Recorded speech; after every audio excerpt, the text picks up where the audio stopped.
Швейцария, Великобритания и Германия отказали Казахстану в соглашении о выдаче преступников. Об этом сегодня сообщил заместитель генерального прокурора Иоганн Меркель.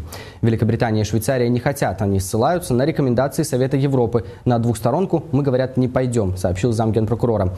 Берлин при этом отметил, что страны связывают слишком мало уголовных дел. Казахстан не первый год преследует граждан, проживающих за рубежом, обвиняемых по тем или иным преступлениям на родине. Среди них банкир Мухтар Аблязов, который долгое время проживал в Лондоне, и экс-аким Алматы Виктор Храпунов, находящийся в Швейцарии. На днях казахстанский суд санкционировал его арест и арест его супруги Лейлы.